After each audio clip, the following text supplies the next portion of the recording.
the most exciting adventure of your life. Cyclops and centaurs are waiting for you.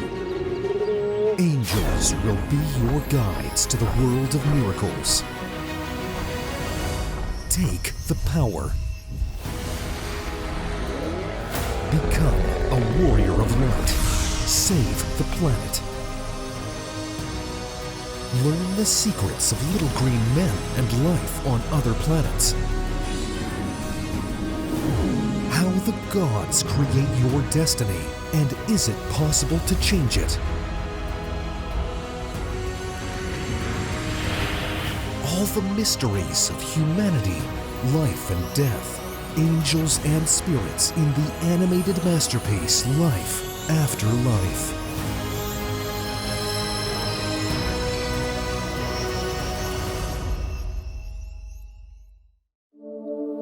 Through God's eyes. First Samadhi, the War.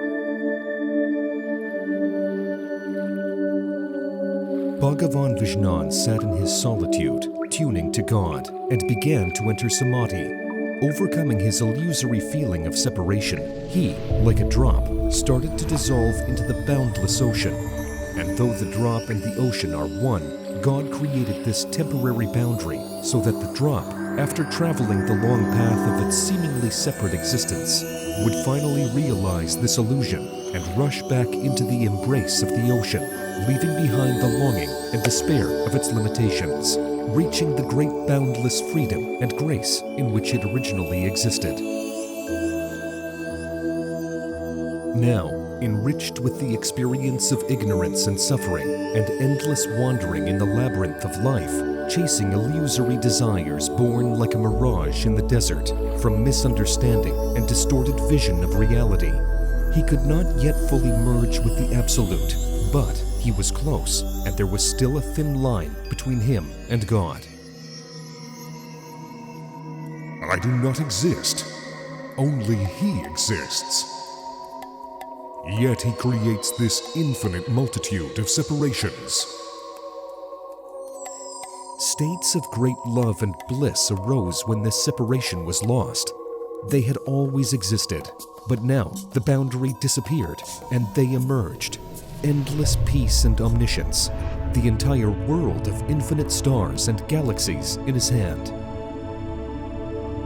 This time, he initiated a war like a child playing with toys, playing with the fate of each of his creations. Vishnan, being him, saw everything through his eyes, and at the same time, through the eyes of all the participants in this event. And it was a thrilling and indescribable experience that he revealed to him this time. The Doras and the Gossams were fighting each other, but the powers were unequal. The Doras, treacherously breaking the agreement, were finishing off the remnants of the Gossam forces. Their king and priest were killed, and the Doras rushed into the city to plunder, rape, mock, and burn the remaining Gossam inhabitants. Lord, you allowed this, thought Vishnan, feeling the great suffering of the people, while also understanding that this was a great lesson from God for all these people.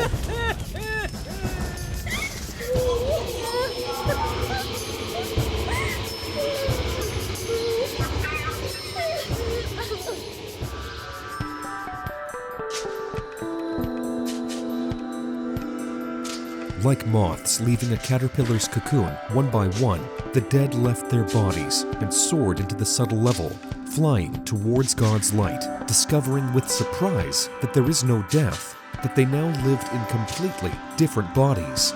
Subtle, light, moving at the speed of thought. And now they were approaching the light, and in God's presence their eyes were opened, and they began to see themselves and others more clearly. Looking at each other in amazement, the warriors of different kingdoms realized that they were not enemies at all, but brothers in God. Horrified by the fact that they had recently been ready to kill each other, now, in their hearts, instead of hatred, a flower of love for all people and God's creations bloomed. They began to embrace each other with tears of joy in their eyes.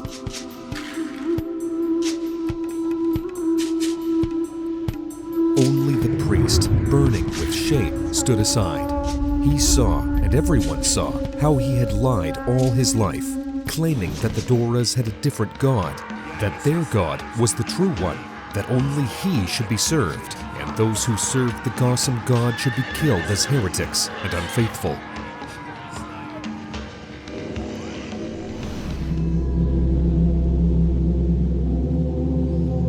The warriors looked at him with pity, struck by the realization that God is one, that there are no different gods. The Doras and Gothams fell to their knees before the great light and bowed to him.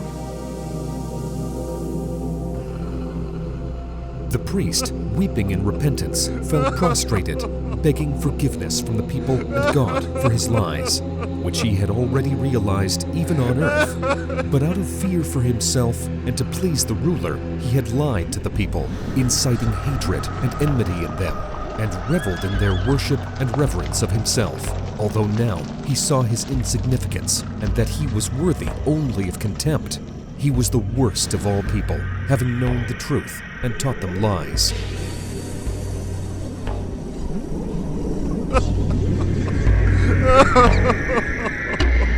Like a gray, gloomy shadow, the king stood, burning with shame and pain for his actions. Everyone could see that it was only their ignorance that made him king. Their forefathers had become used to the idea that there must be a king, that the kingdom is inherited. But this was simply a delusion, for he was just like them, and no one was obliged to honor or obey him, especially since he had seized the kingdom by force, killing his father.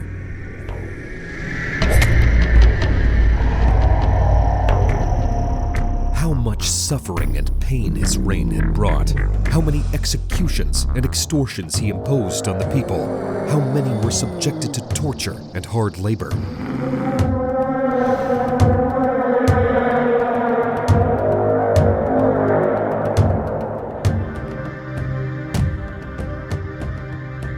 With great sorrow, everyone looked at him, seeing the weight of his sins and their own delusion.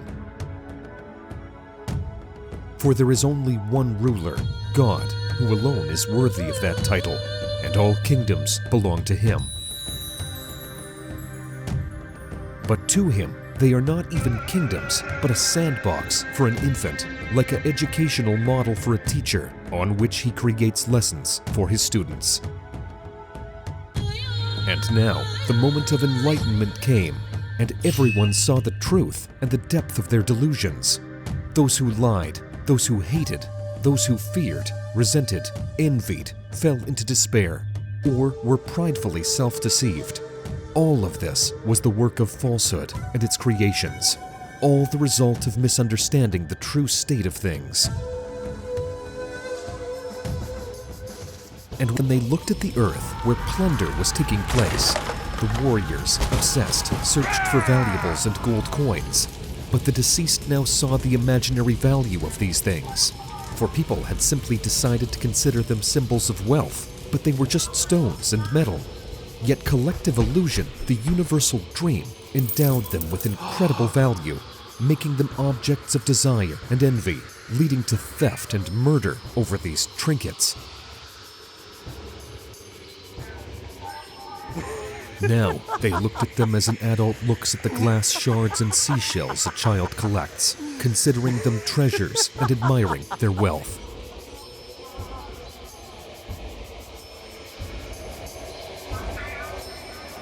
With great compassion, they saw the grief of mothers, wives, and children who thought they had lost their fathers, husbands, and sons forever, not understanding that they were near, they were alive, and that soon they would all be reunited here in God's abode.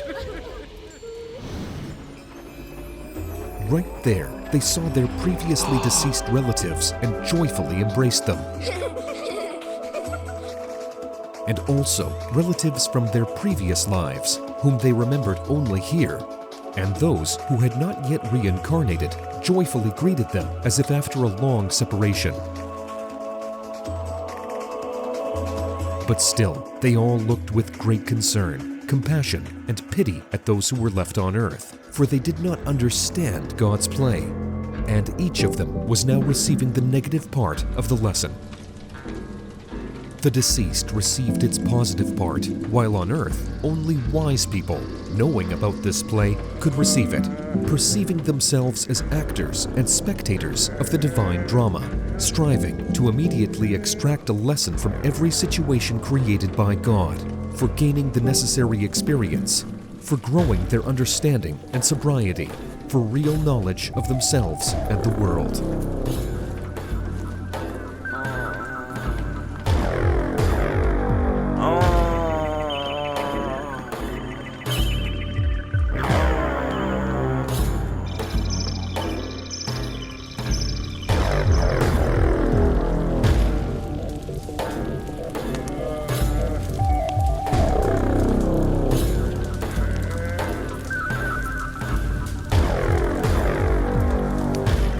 But most of those left behind were ordinary people, and not understanding this, they suffered and endured terrible torment.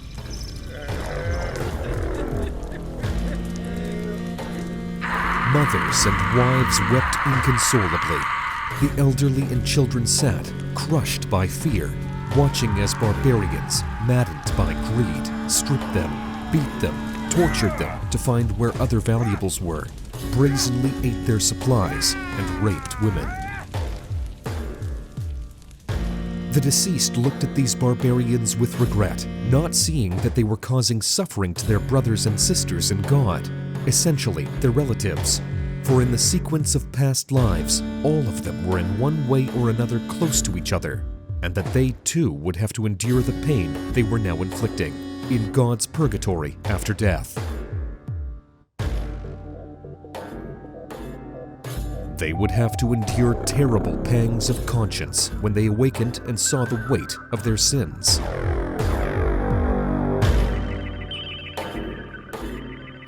But in their blindness and greed, driven by the desire to take as much as possible for themselves, they reveled in violence, in people's fears, their power over them, and their pain. They couldn't see now the terrible state in which they were as demons from hell, preparing themselves to take their place, indulging in their orgy.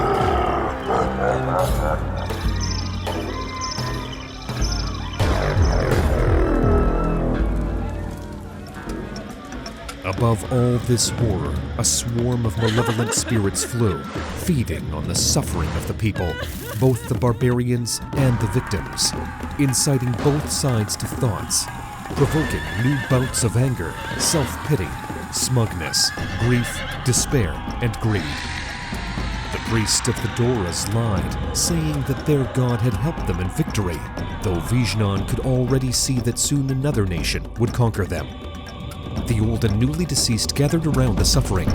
People prayed to God for them, asking him to grant them understanding, which could bring relief from torment, to show them that there was no need to cling to anything earthly, for all is transient and temporary. Everything will turn into its opposite.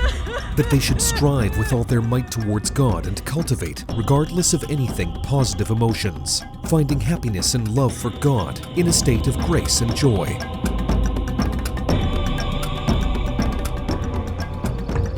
One must strive with all their might toward God and cultivate positive emotions, regardless of circumstances.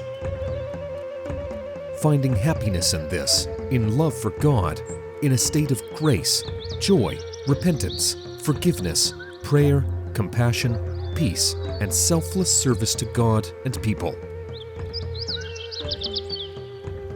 Only this can help one escape from the earth, where God's difficult lessons are taught, and find happiness in the elevated aspiration and union with the divine.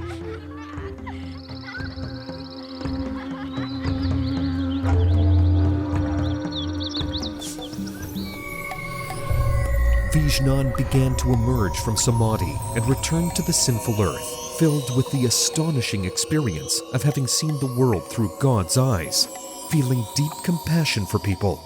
He remembered his disciples, and a strong desire arose in him to awaken them from their slumber as soon as possible, so that they could grasp the saving truth, bring them closer to God, and free them from future suffering.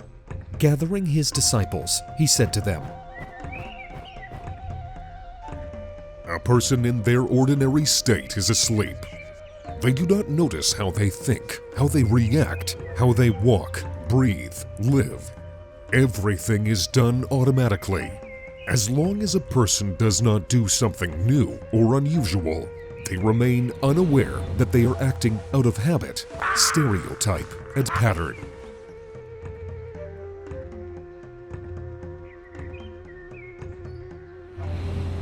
But as soon as they start doing something unusual, they immediately see how difficult and unfamiliar it is. They begin to notice all their mechanicity in thoughts, emotions, reactions, movements of the body, literally in everything. They see that they are like a robot, struggling to restructure and start doing things differently. This requires constant attention and effort, but it is the only way to truly see oneself and begin the process of self-knowledge.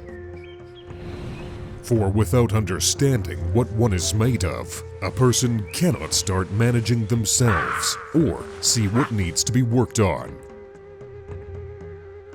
Moreover, this very practice breaks down unnecessary stereotypes and patterns, giving the opportunity to become the one a person desires to become. It develops willpower and consciousness. Transforming into the image of the opposite sex is one of the most challenging and fruitful spiritual practice, as it immediately reveals many prejudices, complexes, and fears imposed on us by a sick society, which you will vividly see within yourself.